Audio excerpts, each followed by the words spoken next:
Yo, what's up? What's up, everybody? Welcome to another video. Got something really cool. So first I want to thank the two people who made this possible because there's so much backstory to this piece.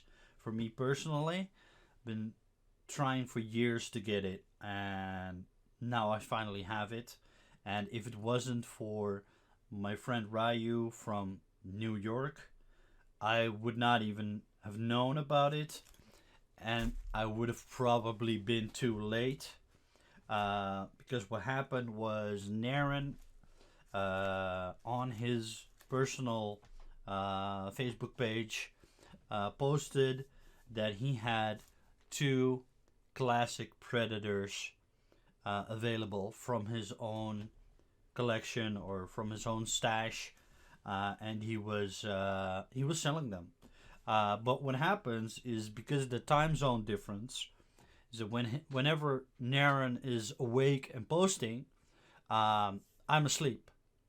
So 9 out of 10 times with these kind of emergency kind of posts where you have to be really quick to respond, I'm sleeping. So I was sleeping, and I get a text from my friend, um, saying that, hey dude, check out this. So for some reason I was awake or something like that. I check my phone real quick. I see that I have a message from him. Usually I check them immediately, just in case something like this happens, because this has happened before. So I check it out. I'm like, holy crap! It's the classic P1 from Naren,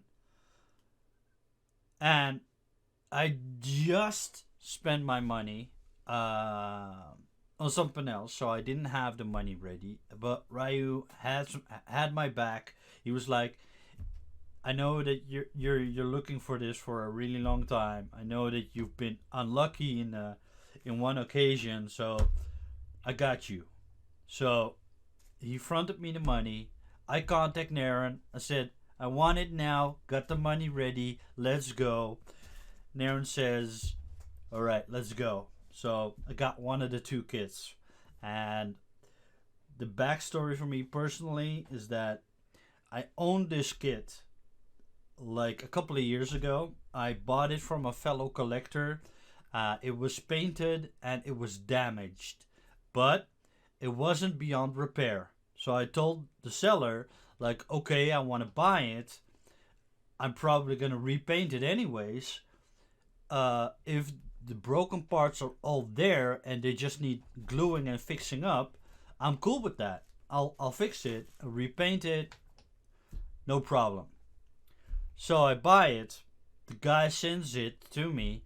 It arrives in a shoebox, no bubble wrap, no styrofoam, not even a newspaper, nothing. Just a bare box with the statue inside. It was broke. All there was not a part that wasn't broken. Every part was broken. So you got to remember that the bare resin just is knocking against each other. In shipping, it's being shipped by plane probably, so it's going up and down side to side. It's being thrown out, thrown in. The delivery guys, we all know that they're not the most gentle kind of people out there. They're just throwing boxes in and out. So it was completely destroyed. There were parts missing because it was a shoebox. It had like it wasn't fully sealed off, so through the cracks, parts were probably lost, and it was just beyond repair basically. And so yeah, I had to kind of say goodbye to that piece. It was an official Naren. It had the signature and everything on it. It was just I guess if I wanted to get it repaired, I probably have to find a sculptor to sculpt everything back to its original kind of state.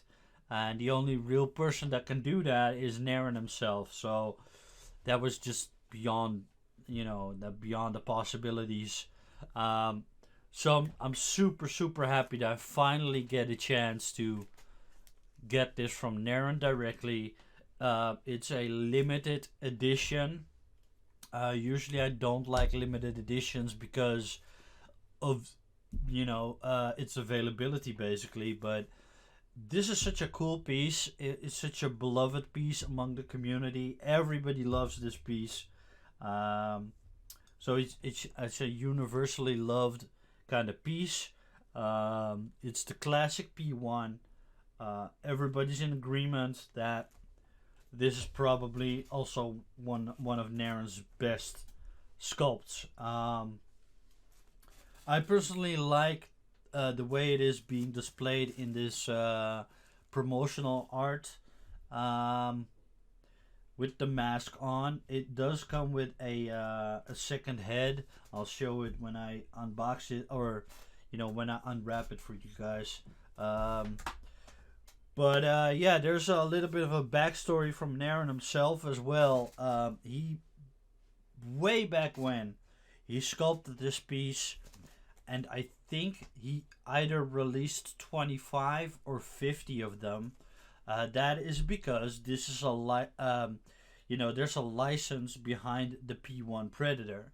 If you want to sculpt the P1 Predator, if you want to sell it, you have to pay for the license. And if you go below a certain amount of money, you can get away with producing an unlicensed piece, basically. So that is the reason why it's so limited. And then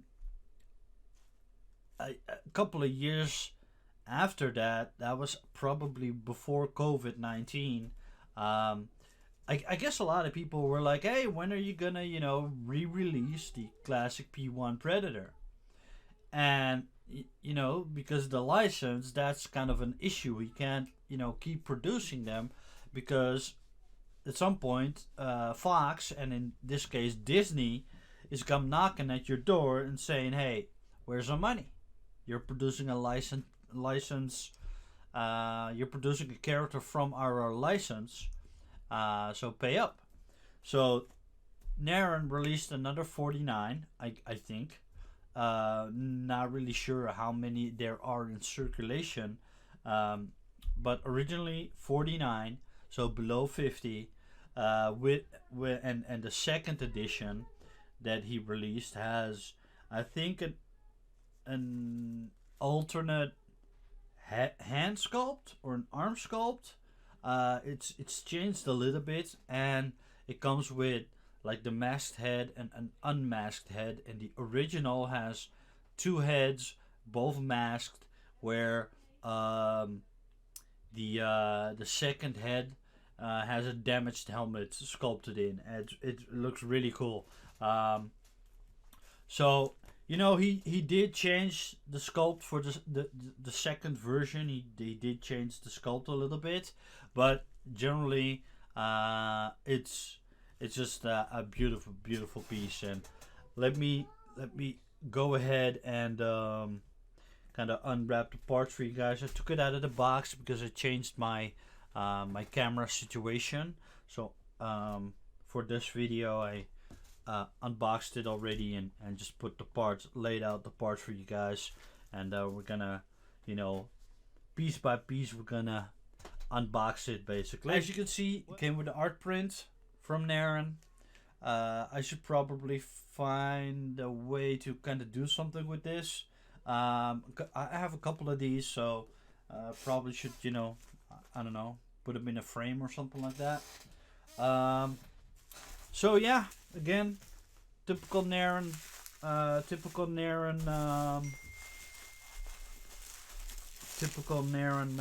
kind of packing. Very solid packing. Hope nothing's broken. I'm not expecting any broken parts. It is a big piece, comes in a lot of parts. So probably in the video that's gonna be on YouTube, I'm probably gonna and speed it up or cut it down to size so you don't have to kind of witness me unwrapping a lot of bubble wrap, but it is kind of cool, and I can already tell that the resin color is a different color than the usual orange. I've seen this in the King and Queen where it's more yellow, and in this case it is more yellow as well.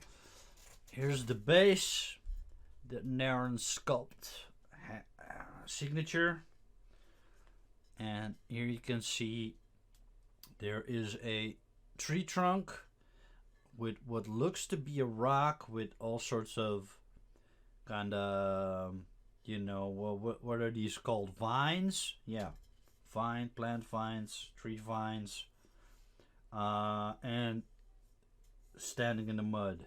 Really, really nice. And then let's just build it up from, you know, top to bottom. Let me see if I can kind of decipher what all the parts are going to be. This looks like to be the other tree trunk. Trust me guys, I know this statue from parts. Every part of this statue I know, because I love it so much.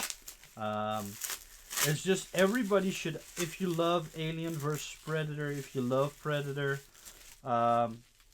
everyone should have like at least like a P1, a P1 Predator, a classic Predator, kinda. That's where it all started. And the movie was such a unique kind of movie. It really had like this this Quentin Tarantino kind of vibe where you think you're watching one type of movie, and then as you progress through the movie you're thinking like, oh, I'm watching an Arnold Schwarzenegger action movie, and then it kind of completely changes up, and it you know, it transforms into an alien horror movie basically. So yeah, this was the tree trunk, and if it goes like that, where it is, so you get some kind of three-dimensional kind of situation going on right here. It's really nice. And there is actually I think that should be this part. There's actually a chameleon, which is a very, very nice nod to the movie, where Anna, who is the civilian girl that they kind of take with them, she refers to the Predator as having the camouflage capabilities, like a chameleon. And in one of the deleted scenes, she actually is looking at a chameleon changing colors. So that is kind of like a cool nod to the movie as well. And there we have it. The little chameleon. It's a delicate piece because of the horns, but it's a really cool kind of animal. That's really, really nice. And you can either put it, Narin sculpted it in such a way that you can put it like that, or you can put it down below if you want to, like it's hiding while the Predator is standing. You can go a different way. I think that Narin intended it to kind of be like that, or like this, but you can kind of play around with it a little bit. You can put it down there, the tree trunk, you could play around with it like that. But yeah, it's a little bit delicate, but really, really nice. And I'm surprised that it's more yellowish. The resin is a little bit more yellowish than the typical orange. But like I've said many times before in other videos, the color of the resin doesn't tell you anything about its legitimacy. Um, I've seen gray. I've seen almost white. I, of course, the orange. I've seen different, different shades of oranges. I've seen yellow. So it's really what else do I have? Like almost like a cream color, a beige color. Yeah, I've seen all sorts of colors from Narin. So as long as it's like coming directly from Narin, that is legitimate enough, basically.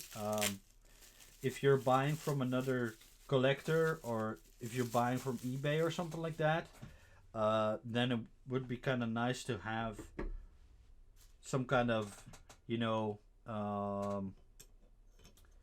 reference or just something, proof of authenticity, basically. But if you're buying directly from Narin, it's always legit.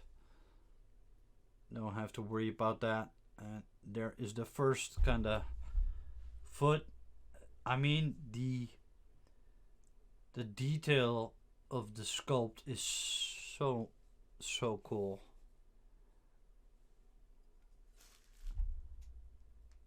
It's really subtle. It's really clean. You can see some kind of what looks to be like a white dust. That's from sanding it smooth. That's from post processing, basically. After they take it out of the mold, they kind of have some work to do and touching up to do. Narin delivers a clean, almost ready to go kind of product. And sometimes you can see that they sanded some parts, or here you can see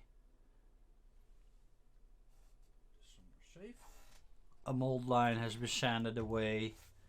And let's continue. But it looks really clean. So let's continue on with the second foot.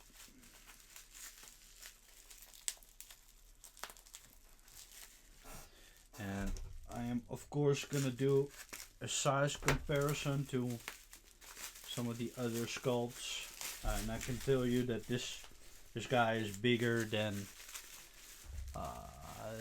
most other sculpts. I would say he's definitely closer in size to maybe the Berserker. Yeah, the Berserker from Narin. They're just both in their own kind of size. It's not really. Narin says it's a 1/6 scale, but it's definitely bigger than 1/6. There we go. The other foot, of course, with the classic armor.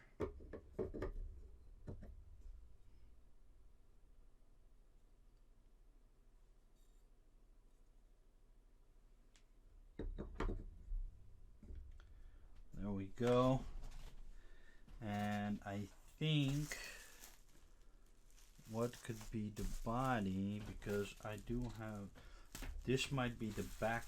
Is this the back panel? Seems a little bit big.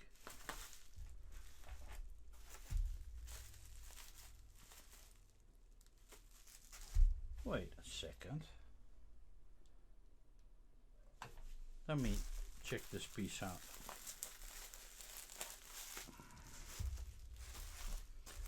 Put this here in the back.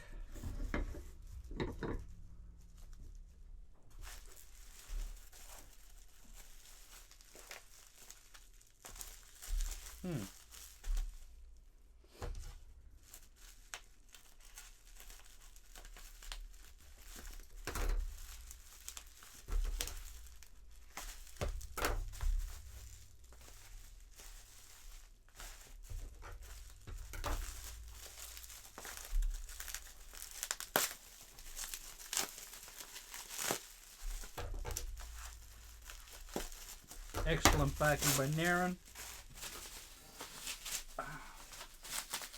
Yeah, you really can't go wrong with Narin's.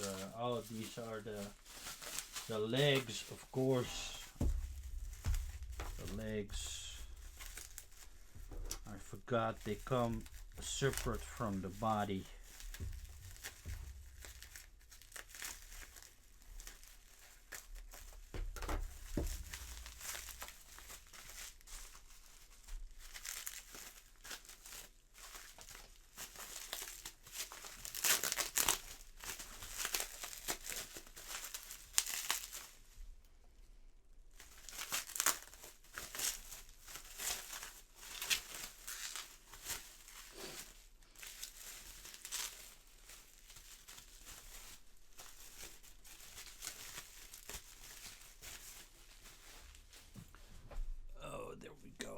The only thing that I dread about this piece is that it has the sculpted netting.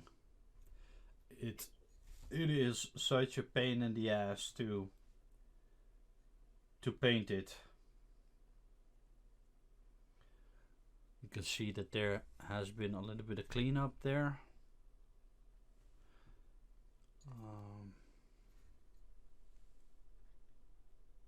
There we go. You can see a little bit of cleanup has been done. So I hope that I don't have to kind of fiddle around with that.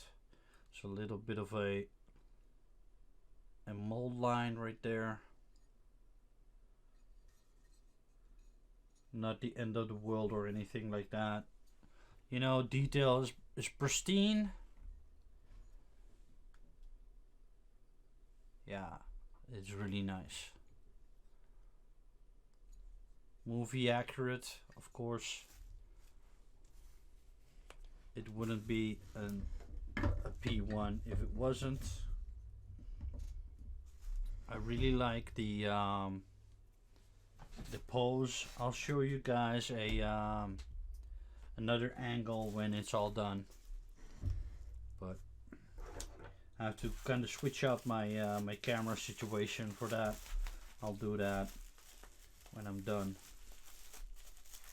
I'll show you guys the other parts first. I was going to kind of change my my camera situation back to where it was more from down here, looking down, and you kind of get a more accurate kind of view of what I'm seeing.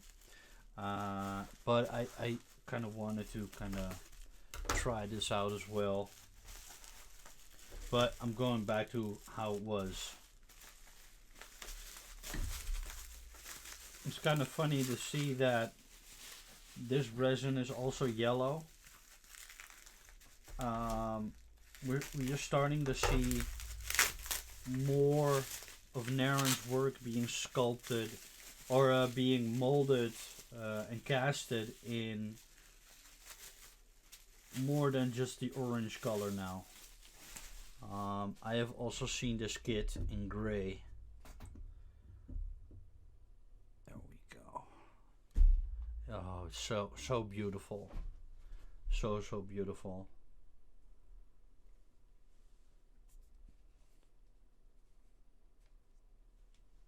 Yeah, this is magnificent. Just the craftsmanship that has been put into this piece, and it's big. It's really big. I would say, let me see if I can grab a comparison.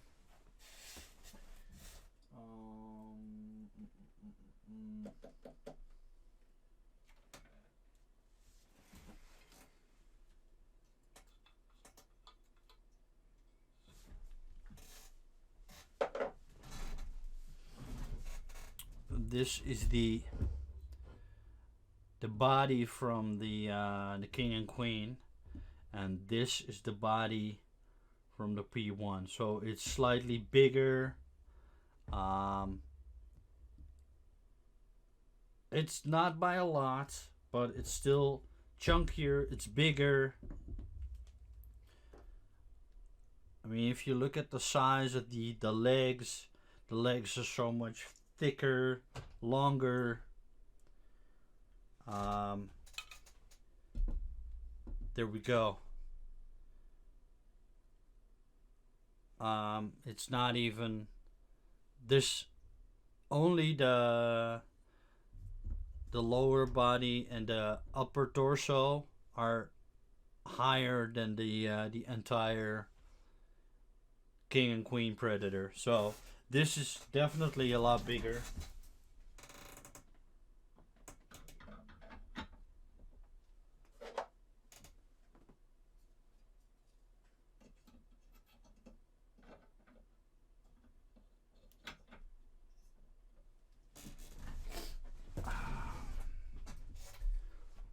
But yeah, it's big. I would say it's in line with the with the berserker, definitely berserker size. I don't know if Narin did that on purpose, where he was like, yeah, these are movie characters. These are based on existing work. Let's make them bigger. I don't know. I don't necessarily think that this is 1/4 scale, but it's definitely 1/5 or somewhere in between. I don't know. It's Narin just sculpts what he sculpts. I don't think he deliberately picks a scale and that's what he's gonna hold on to. I think he just wants to finish his work, and that's that whatever the size it's gonna be, that'll be the size. I don't think he deliberately sculpts in he just wants to bring his vision to kind of life, basically. And I think this might be what is this and what is this? It weighs almost nothing. These are the two arms, these are the two heads, then we have the backpack, then these are all dreadlocks, mandibles, stuff like that. I think there is even like wiring. Trophies as well. Oh, and the shoulder cannon, obviously, the plasma caster.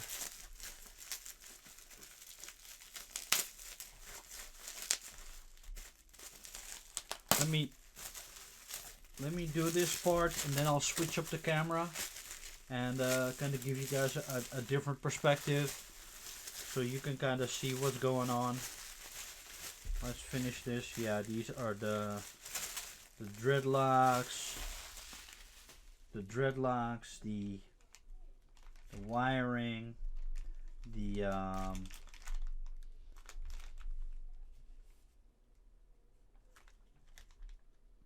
trophies, wrist blades, shoulder cannon, spine. Here you can see the camera is picking up a lot of glare. Trophies, bones, stuff like that. Oh, that's gonna be a bitch to kind of construct, but okay. And these dreadlocks. More dreadlocks, mandibles, yep. Alright, let me switch up the camera stuff, and I'll be right back.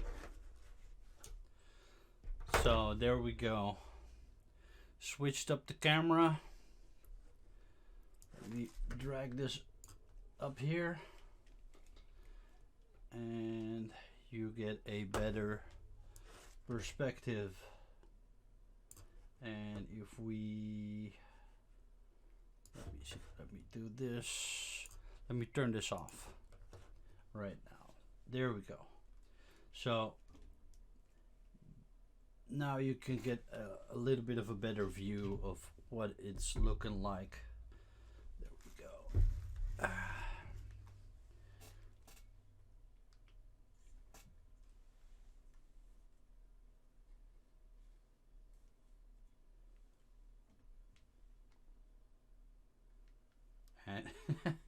Now it wants to focus on, there we go. You can see this piece has a lot of muscle definition. You can go nuts with your paint job on this. And I think the most difficult part about a piece like this is that you want to make it movie accurate. And the paint job needs to reflect that, so you really have to kind of take your time building up your layers, do the dot patterns. You don't have to be 100% precise, but you do want to, you know, stay true to the coloration and stuff like that. So that's going to be the real challenging part. As for like the armor's, you know, traditional kind of metal look, you know, make it weathered, stuff like that. I do have the head from the old piece, the masked head from the old piece. I do have that somewhere. Let me look that up. Here is the old head that I repainted when I got it from the original kind of seller. This is what I repainted. It was like the only piece that I could kind of work on because the dreadlocks were all kind of destroyed and stuff like that. There was not much that I could do with it. But this is kind of the metal look that I was going for. You know, metal and then super weathered. That was kind of the thing that I wanted to go for. You can see lots of weathering in the deeper areas and on the helmet, like damage kind of painted into it. So that was what I had in mind for this.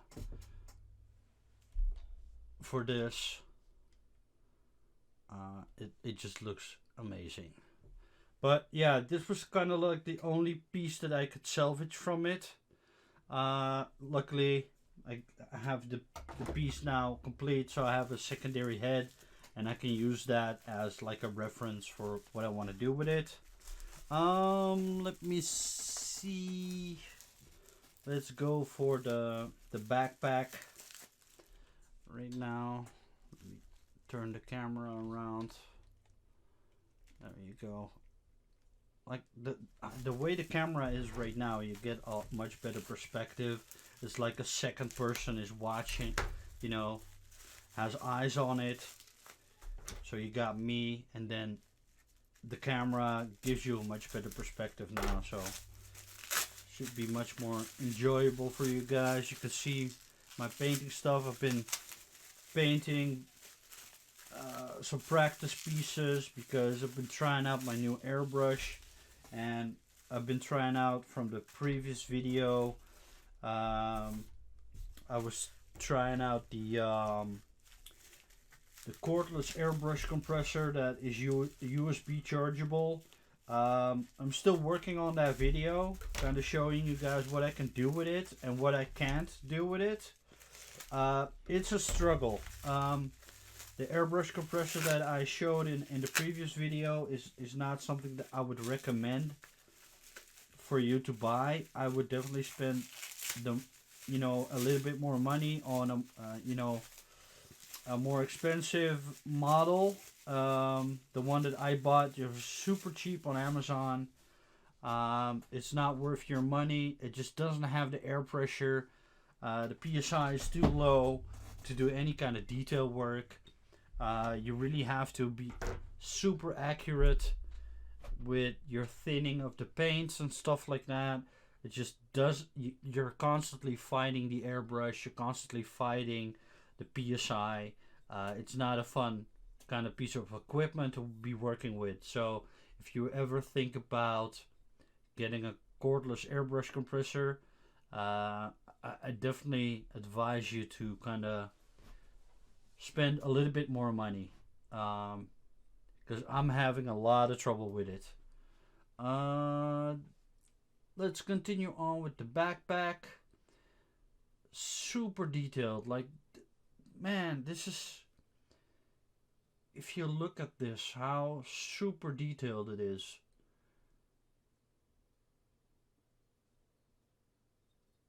It's movie accurate, and it goes on to the back. I think it needs to be pinned. You really have to kind of be accurate with it. Goes on like that. Let me see.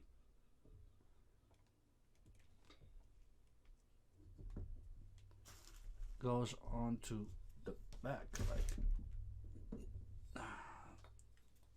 Man, the upper body is heavy. That's a large.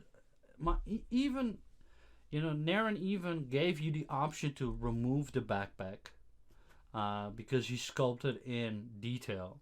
So if you can kind of find a way to maybe magnetize it in such a way that it won't fall off, because you can't leave it like that. You have to do something with it, either pin it or magnetize it, and then you have the option to remove it. And if you remove it, you still have like lots of detail in there.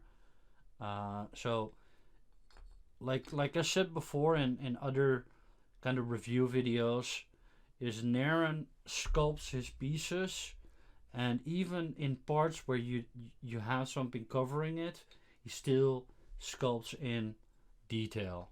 So if you want to magnetize it, you have the option to put a magnet right here and then right here, and kind of, because these areas are flat, or you can put some magnets here and then have it stick on there. I'll see what I'm gonna do with it. I do want to have it attached. So magnetizing it would be the better option, or you could kind of pin it. But if you do a pin, you're gonna see it. There's gonna be a hole there. But if you want to remove it, but not sure yet how I'm gonna fix that. Probably magnets. I do have some larger magnets that might work for this. There's a lot of resin to drill into, so that won't be a real issue. You just have to be kind of considerate about where you're gonna place those. I wonder what other people have done with it, but it is removable. And in the movie, he does have like scenes where he doesn't have it attached, so you could go both ways. He's definitely much less bulky without it, but I do think that if you want to keep it like the movie, if you want to display it with the shoulder cannon, the plasma caster, having that option to remove it or attach it is really nice. Let me see if I can, because here is the plasma caster, the famous hair dryer that they used for it. You could definitely see that it used to be a hair dryer. So that goes there. It should come with an attachment piece. Let me see. I found it. It's in a bag. This should be the piece that it attaches onto, and that piece then goes here, and then you can kind of display it upwards so that it's kind of ready to shoot, or you can place it like that. It's like that, but I definitely want it to be kind of displayable. So one of these things that you have to kind of consider. Narin gives you the option, so lots of room to kind of play with it. What is this? Two heads, two arms. What is this? All the dreadlocks are here. All the trophies are here. What is this? Now, if you're a collector and you like Predator, having a P1, a classic, the classic Predator is just, you gotta have it. It doesn't really matter. It doesn't really matter what company you buy it from. You know, I just like to have the unpainted pieces because I want to challenge myself when it comes to painting. I want to put in the work. I kind of like the modeling side of things, so I wouldn't necessarily buy a painted piece. And even then, it's super hard to kind of pick the best kind of version because the recent Prime 1 that came out, I really don't like it. It's 1/3 scale, so it's super big. And I think that the body proportions are all wrong. He's super bulky in that version. He's in my opinion, that's not how he looked in the movie. There's only like really one scene in the movie where he starts screaming when he just took off his mask, and he's screaming to Dutch. Yeah, these are dreadlocks. Another set of dreadlocks. Yippee. But he's screaming at Dutch, and that's where he kind of looks bulky.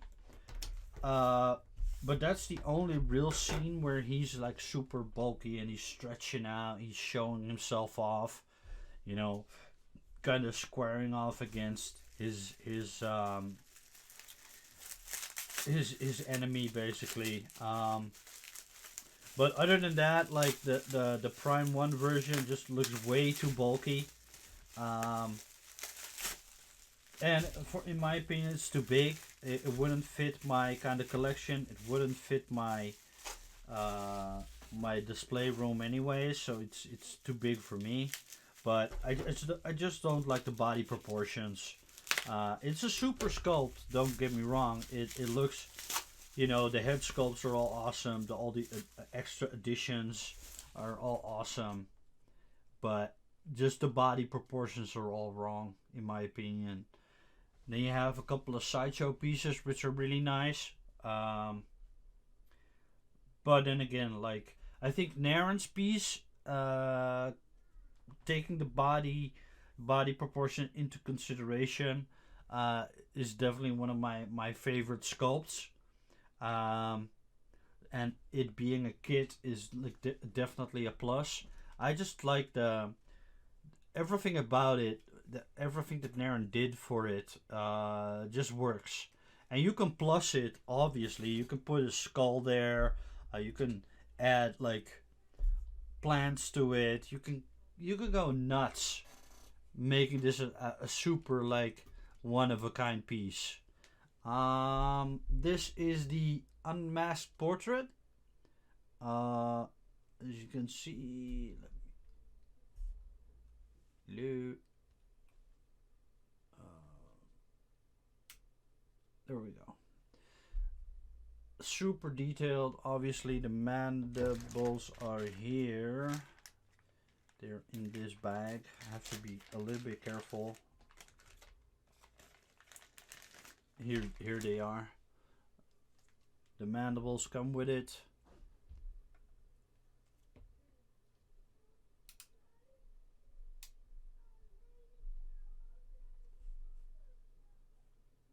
There we go. Super tiny teeth. Have to be really careful that you don't break it. There are the ears.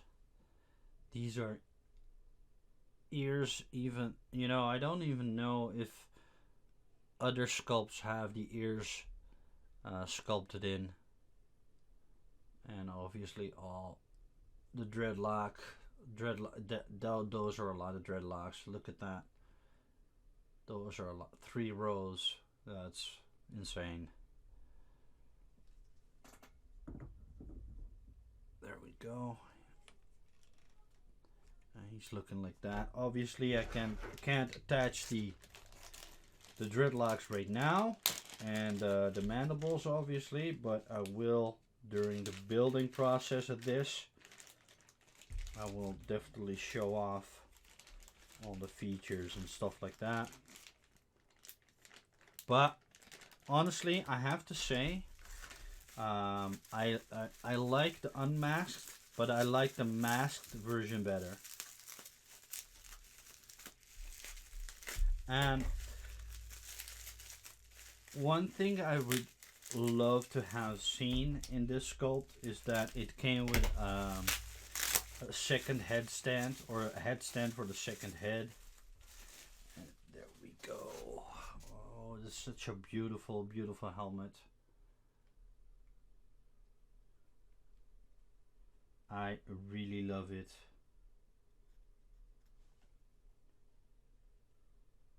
And I believe this is like an attachment point where it attaches to the backpack.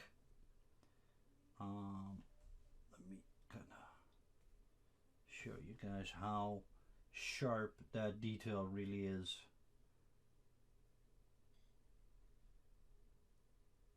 Lots of dry brushing techniques bring out every detail.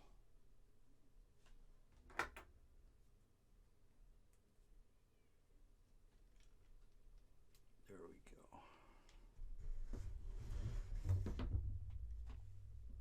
Oh my god, that is beautiful. And the arms are not even attached yet.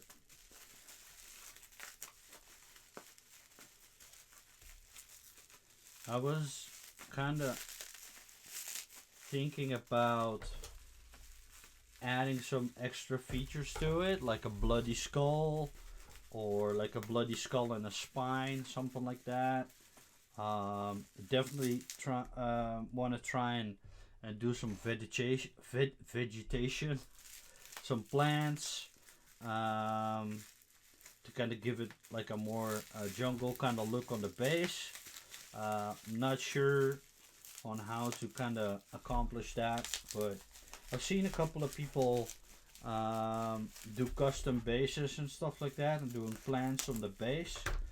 So this is kind of interesting to kind of look at what you can do with that. You're probably looking at something like aquarium plants or something like that, and just maybe kind of giving them like a satin varnish or something like that to kind of give them that wet look, because you're in the jungle obviously, so the plants should be kind of wet, or maybe, you know, satin or gloss, whatever. But yeah, you should definitely like look at aquarium plants in scale. They probably help you with the scale as well. Real plants obviously are not an option. Ooh, that is sweet. Holy crap. There is the arm and the wrist device.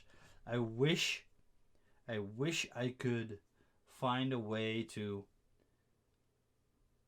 have this pop open. I'm definitely not a sculptor or a hobbyist who can do that. That is a little bit out of my comfort zone, basically. It would mean that I would have to kind of find a way to remove this, which I probably can't, and then have it somehow have a mechanism that it would open and close. I don't know if I could ever make that happen, but that would be kind of cool.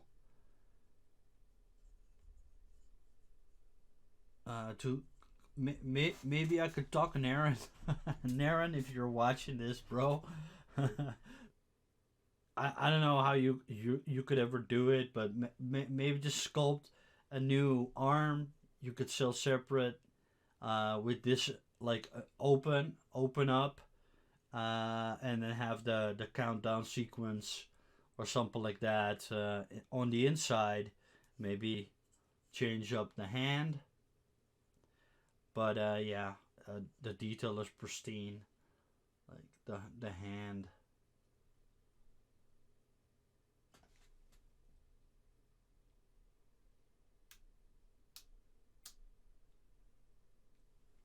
Come on, focus.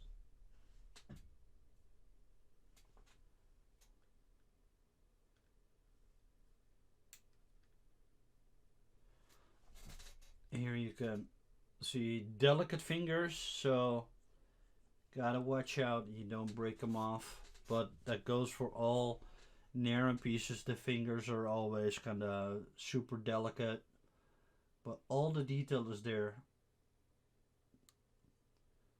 The wrist device, the self-destruct device, the shoulder armor, and that goes like that. I don't know if it's gonna. Yep. Nice. I would definitely not display this without it having been pinned. If this falls out, it's definitely gonna break fingers. Definitely want to be super careful. And then we have the last arm.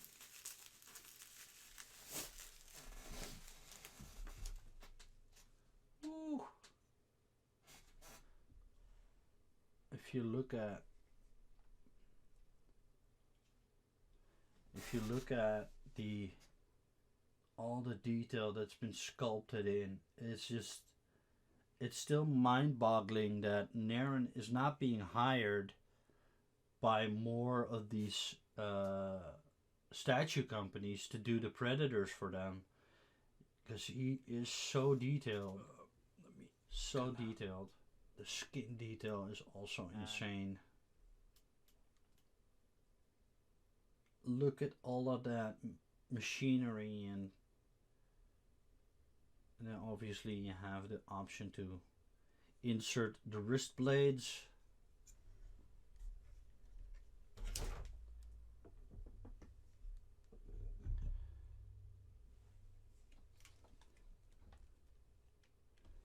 And the arm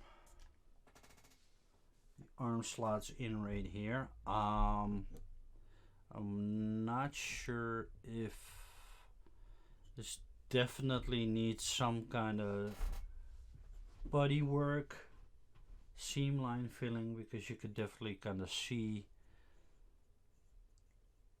that there's like a gap, a seam line. It's barely visible, but it is visible. Also, one other thing that I'm wondering about is that the netting right here just stops. So that is something that I am wondering about. It makes sense because it's only, the netting is only on his upper body, it's not on his arms. I'll have to look up some references on how other people, if people have fixed it.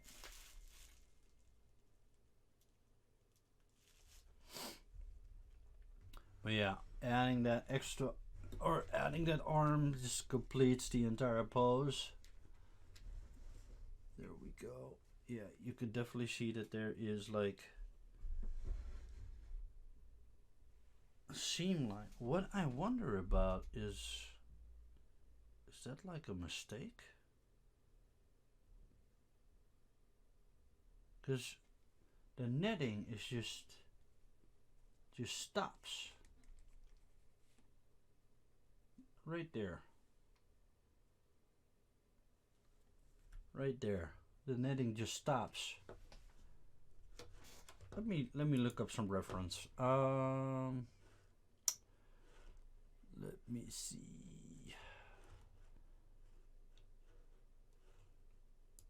Joe Dunaway. He did a couple of classic Predators.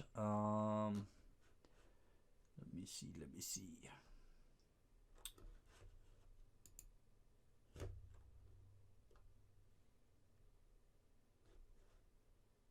Oh. Wolf.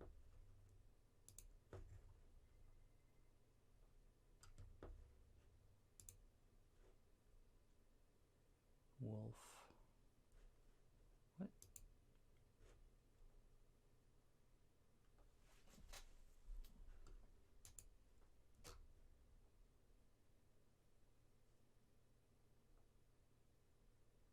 Huh? There we go.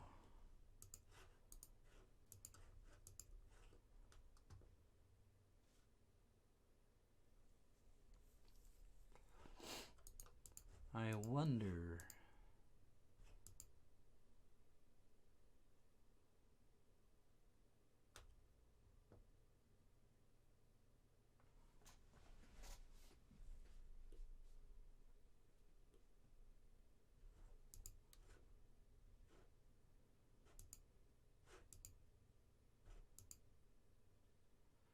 Yeah, I'm looking at Joe Dunaway, and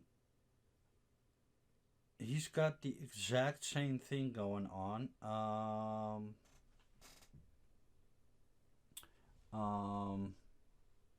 Then it just stops right here. It stops, and then there's this one little string right here. It doesn't. It's not connected to anything, so it's just a loose kind of string. I wonder as for the front, it also just stops. I can't imagine Narin right there. I'll look at what Joe Dunaway has done with that. He's kind of like the master. Looks like he blended the arm so that there's no seam line there. So he blended that. He puttied it. It's kind of impressive if you think about it.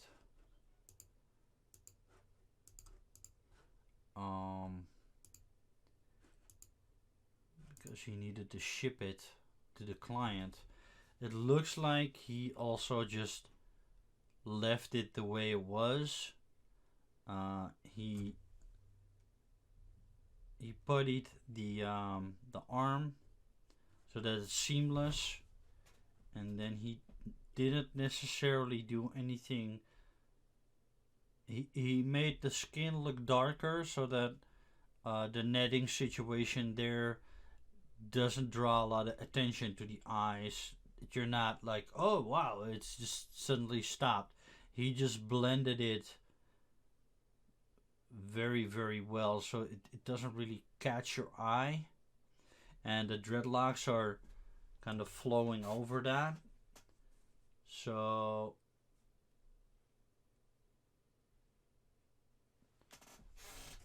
but he did have, like, yeah, in this paint up, I'm looking at another paint up, he did the exact same thing. He just made the skin a little bit darker so that it didn't kind of catch your eye as much. Does he have another paint? Yeah, another paint up. Yeah, same situation.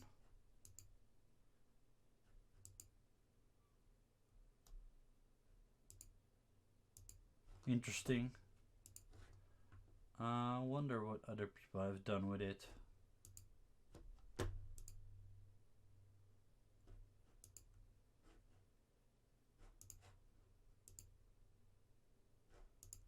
He's got another one. Let me see. Yeah. He definitely used the dreadlocks to kind of compensate for that. Make the skin a little bit darker so it doesn't really catch your eye as much, and he used the dreadlocks to have them flow over that situation right there, so you don't see it as much. So you kind of have to kind of trick the eye or kind of use your paint job to kind of compensate for that. Right here in the back, he did the same thing. He just painted the netting, and then when the netting just suddenly stops, he made the skin a little bit darker, so it just flows naturally, basically. Yeah, but he did putty the arm, which is interesting because that takes a lot of guts when you have to take shipping into consideration. Um,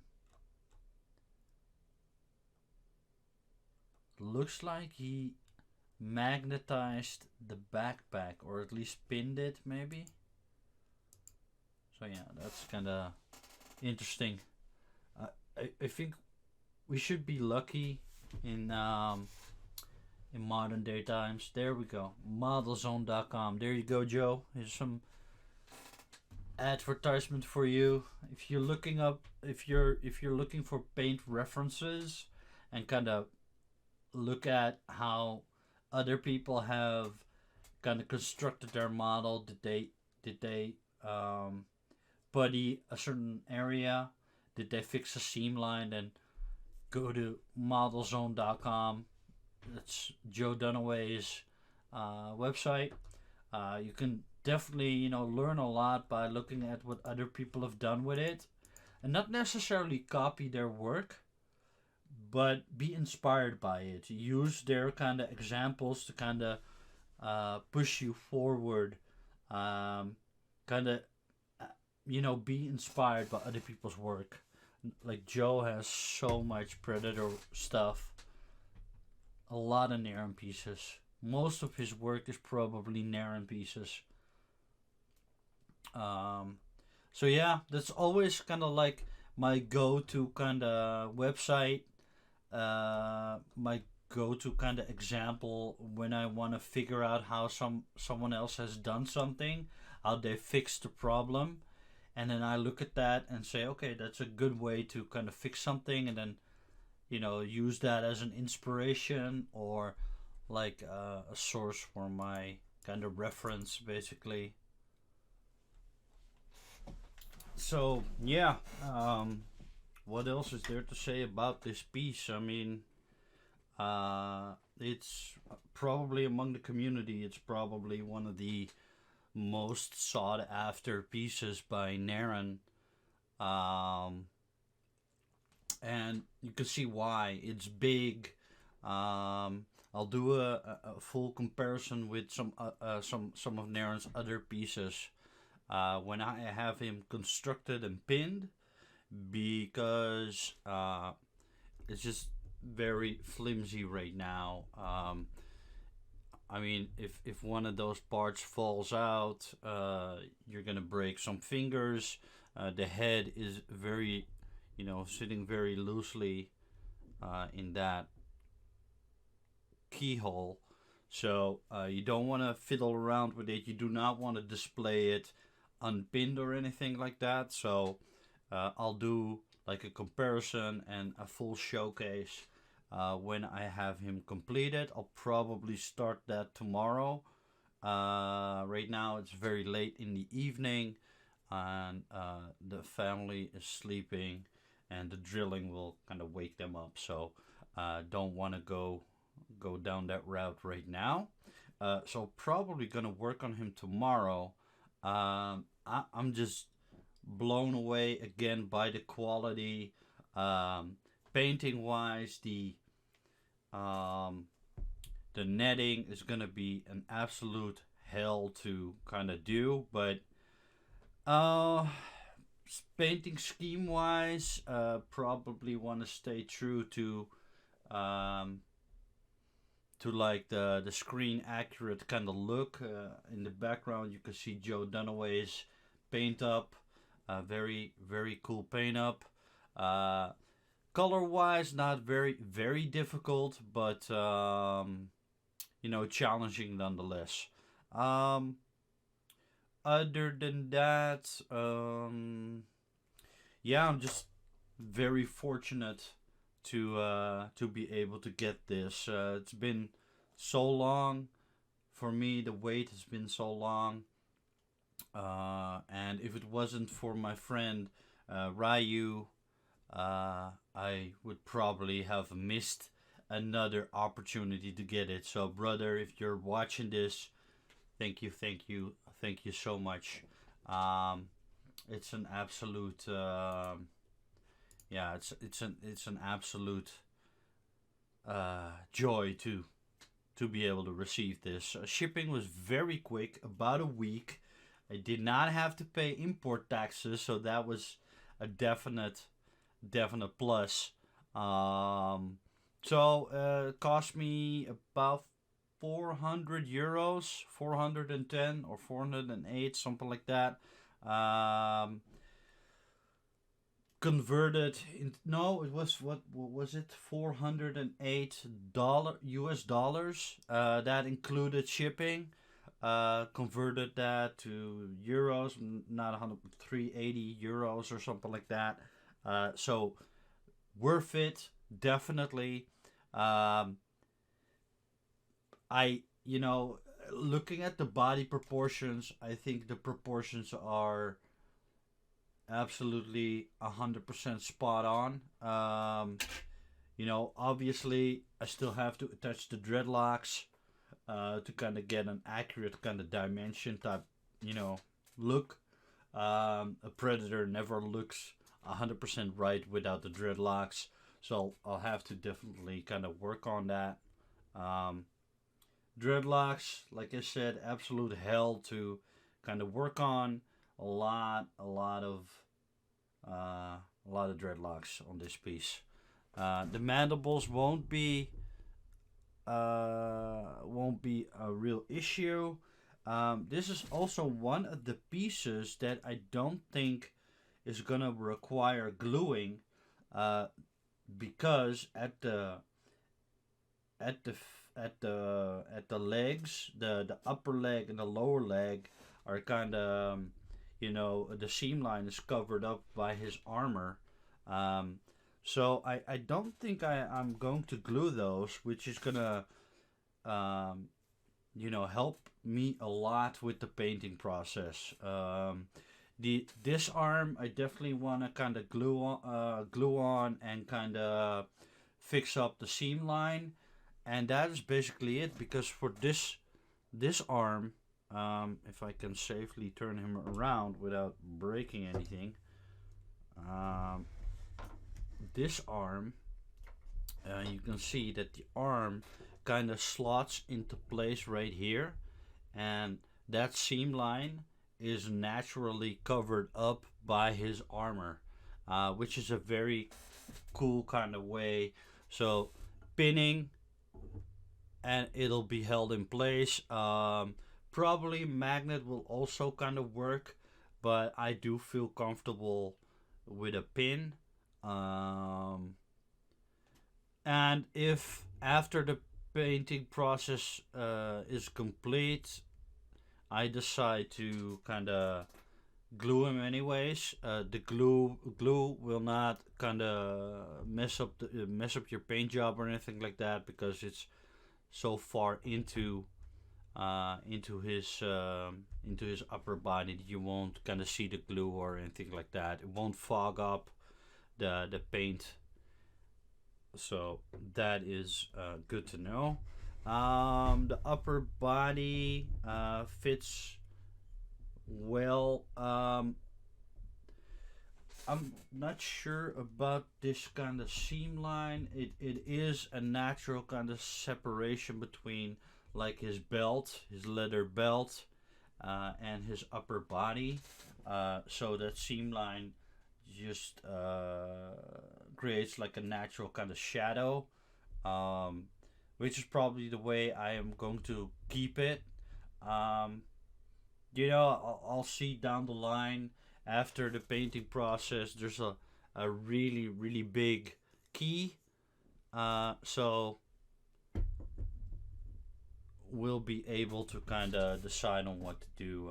We'll be able to look at that at a later point during the building process. But this arm definitely needs some fixing up. Other than that, there are a lot of trophies. Like I said, let's see. There are the wrist blades. They are the exact same wrist blades as the Savage Rev gun. The more extended ones, the more ferocious looking ones, I would say.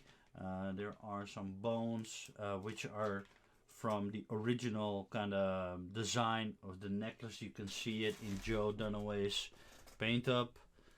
You can see it here.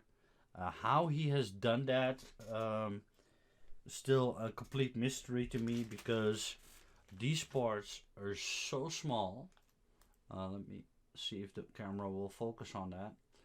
These parts are so small. I have no idea how he managed to get a wire in there.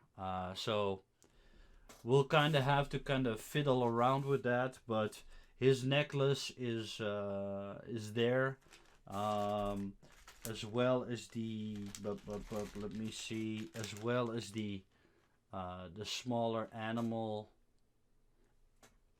head trophies. Those are all also included, which also go on to like a wire or a string.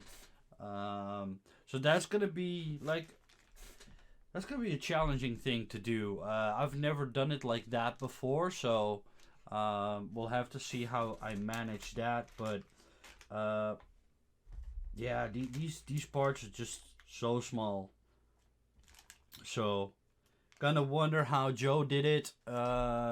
Super tiny drill. I have no idea. It looks like he drilled a super tiny, super fine drill. I just wondering if he used some maybe some metal wire, and then glued it into just drill into the parts, like not all the way through, because his necklace, his bone necklace right here, that is all one piece. So it kind of looks like those are all separate kind of like they are like what are they called, beads, but they are that those four skull parts are all one piece. They're all sculpted as one piece right here. Let me see. Right here. So that is just one piece. So I think what he did is he drilled into that here and then there, and then kind of glued it together. Maybe a metal wire or something like that. So just wondering what he did there. I'll have to kind of play around with it, see how it goes. Yeah, those are really tiny. I mean, they're smaller than the dreadlocks. Yeah, they're the smallest piece in this kit for sure. So, to wrap this video up, basically, if you got this kit,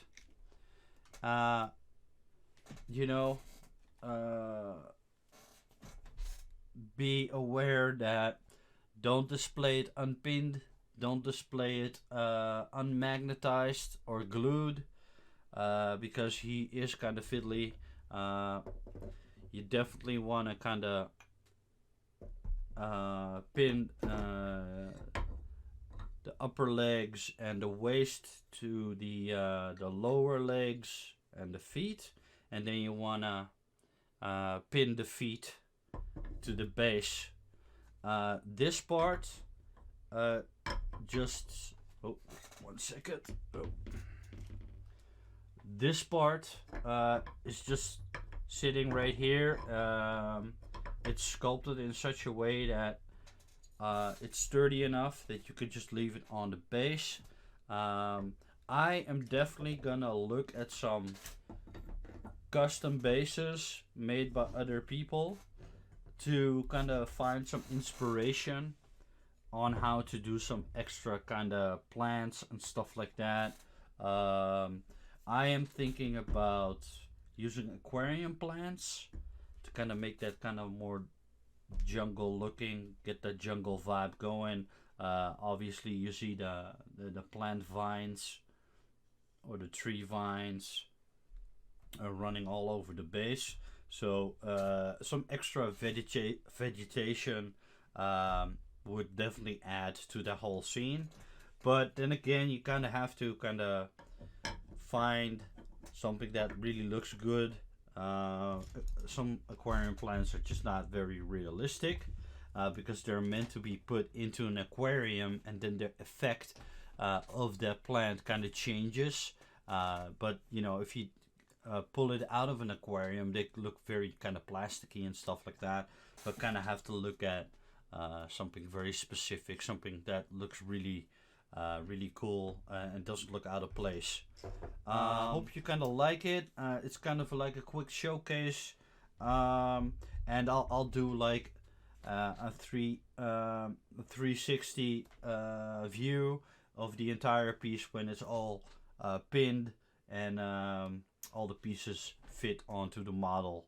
I'm gonna probably start doing that tomorrow, so hopefully I can release that the first kind of video tomorrow if I have some time. But yeah, definitely, guys, I am really happy. I know I'm on camera, I'm not dancing around, I'm not screaming on out at the top of my lungs, but yeah, I'm definitely very happy that I got a chance to finally get a legit P1 from Narin. I've been waiting for so long to get this piece, and you know, that shoebox experience that I was talking about in the beginning of the video just really left a bad taste in my mouth when it comes to buying from other people, just random people on Facebook and stuff like that. I thought the guy is selling a Narin piece. He must know that it's got some value. It's a limited edition piece, and you're not gonna, you know, disrespect it in such a way that you're gonna throw it into a shoebox without any sort of protection whatsoever. That is just disrespectful. First of all, to Naren's work, and second of all, you just destroyed a limited edition, a piece that was released at either 25 or 50. I mean, that piece, that was the first version of this kit. This is the second version of this kit. That first version was unique. So to kind of treat it like in such a manner that you're not gonna protect it in a box, or even if it's broken and it's fixable, that's okay. But to ship it like that was just left a really bad taste in my mouth, and I thought I'd never get the opportunity again, because the few times that I saw this kit for sale, it was either really overpriced. We're talking about £600, 650. It's just really, you know, I get it. I get that people wanna get their money back, but it was just out of reach for me. You know, $650 is a lot of money, and then you have to take shipping into consideration as well. And it just left a bad taste in my mouth that that I didn't wanna risk buying this from somebody else for such a high price and then experience something like that again. So got it from Narin. Narin is like 100% trusted seller. He never disappoints. He communicates, you know, clearly. He updates you on situation when you placed an order and it takes a little bit longer. He updates you on that. So getting this from Narin is just amazing, and for that price as well. I mean, just incredible. So, again, Ryu, thank you for your support, bro. Really, really appreciate it. Thank you. Without you, I would not have been able to get this. Just forget that I'm forever in your debt. You know, spiritually and financially right now, I am forever in your debt. Uh, and Narin, man, just fucking amazing. Like, you know, I can't praise the guy enough, man.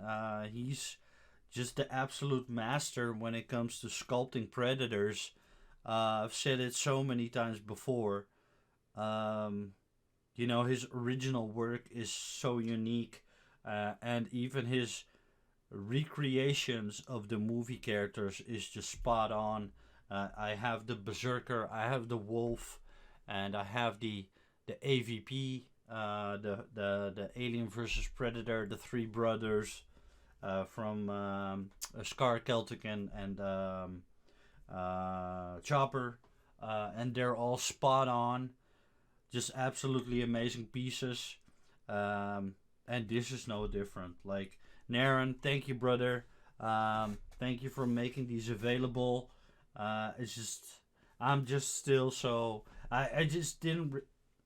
It was just, I still couldn't believe that this piece was on its way from directly from Narin. I just it took me a few days to kind of register that I was going to be the owner of a P1 Predator from Narin. So, um, gonna start the building process tomorrow, like I said. So stay tuned for the next video on that. And after that, I am working on my compressor issue. Right now, I own a traditional kind of compressor, which is loud, um, which kind of limits my options for airbrushing during the evening. And because I have a regular job, I don't always have the option to kind of airbrush um, and paint during the day. So most of my airbrushing is done during the evening when my kids go to sleep. And then the airbrusher just makes a lot of noise and wakes up the entire fucking neighborhood. So, um, the thing is just very, very loud. And I'm working on a solution. I am going to put it downstairs in our electricity kind of, where your electricity thing is situated. I'm gonna put it there, and then um, uh, draw a really long line to my hobby room, and then hopefully the line will not be long enough for it to cause any sort of serious issues. It'll be about 10 meters, which is about um, 15 feet. I'm not sure. 15, 20 feet, 25 feet. I'm not sure. 10 meters is not a whole lot, but it should be enough. So I am going to put it somewhere else, and hopefully, that will solve the noise issue, and hopefully that'll prevent the or fix the and hopefully that'll fix the kind of painting situation for me. Like I said in the beginning, I am practicing, um, you know, in the background. I have done some painting, practicing work on this arm right here. This has been done with the cordless airbrush compressor. I am fairly satisfied with it. You can see the veining. If the camera, there you go, the veining right here. So that worked out fairly well. You can see the veining here. The spotting, still need to practice a little bit on my spotting, because I still need to kind of work on my patterns basically, and not make it look like it's one Just a random kind of situation. You want to make that look really cool. But as far as kind of like the practicing went, it was a struggle. Don't get me wrong. It looks kind of simple enough, but this actually took me a couple of hours to do. It looks simple. It looks like four or five colors. The veining was easy enough. That wasn't an issue. The issue was really with the air compressor and kind of layering, and to make it look like the veining. I have blue and red veins underneath there. The red veins are a little bit harder to see. Um, right here, the camera doesn't pick that up. Oh, right there, there's a red vein running through the blue vein.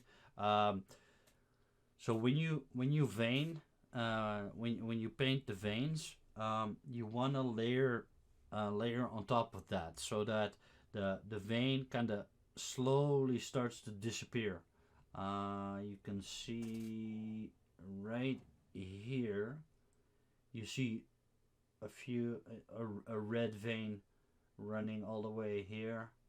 It's really hard to see the camera. Oh, there we go. There we go. So you can see the red vein running there, the blue veins. Um, but what happened was my cordless air compressor, which is this tiny thing right here.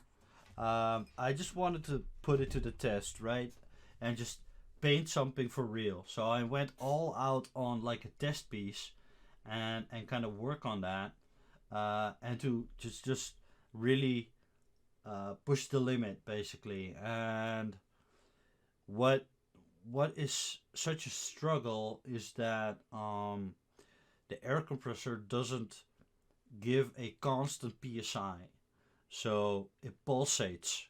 So sometimes the paint would just blow out of it like like it was super high, and then all of a sudden, for a couple of minutes, it wouldn't give me enough air, so it would constantly pulsate, and I was constantly fighting the compressor and fighting the thickness of the paint to kind of try out if it would flow better if I made it less thick, and it just turned out to be the compressor really.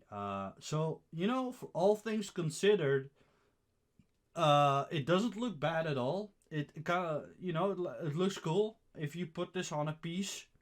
There's nothing wrong with it. It's got a couple of colors. It's got spotting. It's got all of the bumps painted underneath, like the lower, on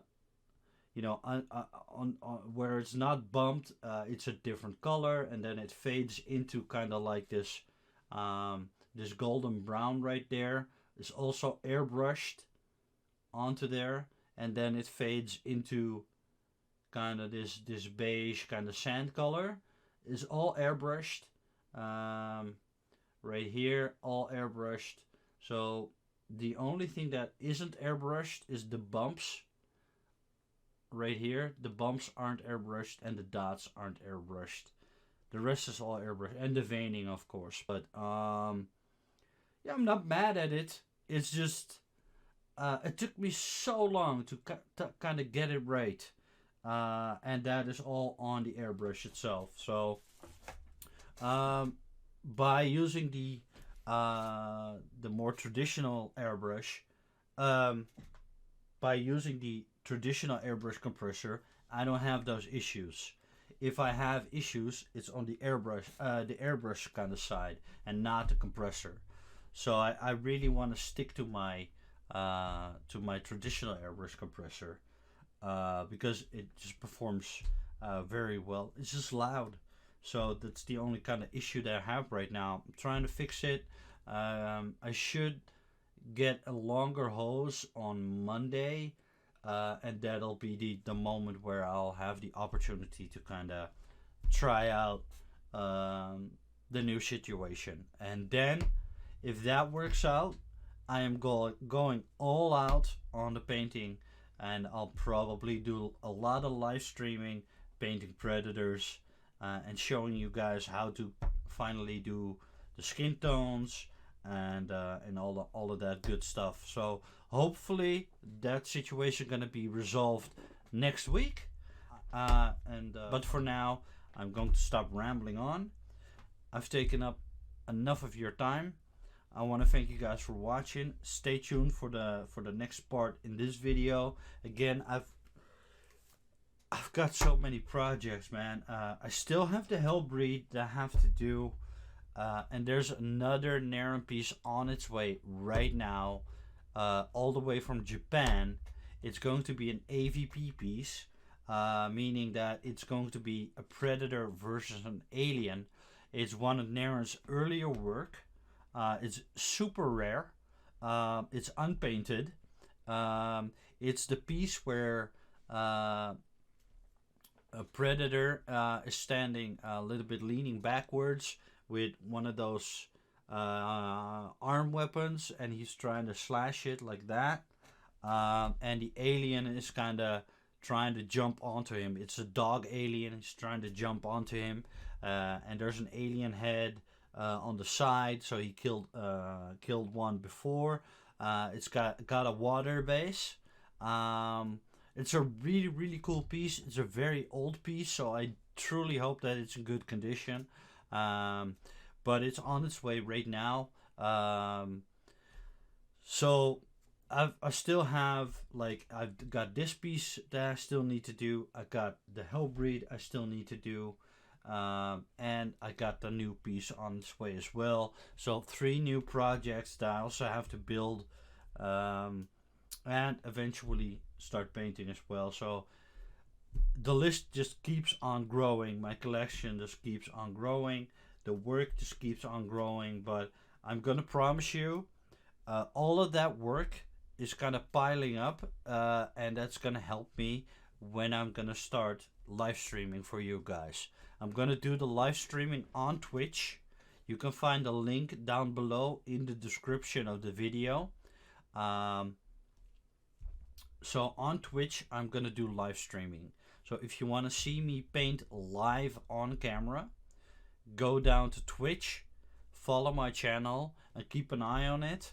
Turn on the notifications. And I'll probably announce when I go live, obviously, for you guys. When I start that whole live streaming process, I'm gonna give you guys a heads up. So if you want to see me paint live on stream, and be able to ask me questions directly live on camera, just go to Twitch, make an account, follow my channel, turn on the notifications, the whole 9 yards, and that'll come up soon as well. So stay tuned. See you in the next video, and thank you for watching, guys.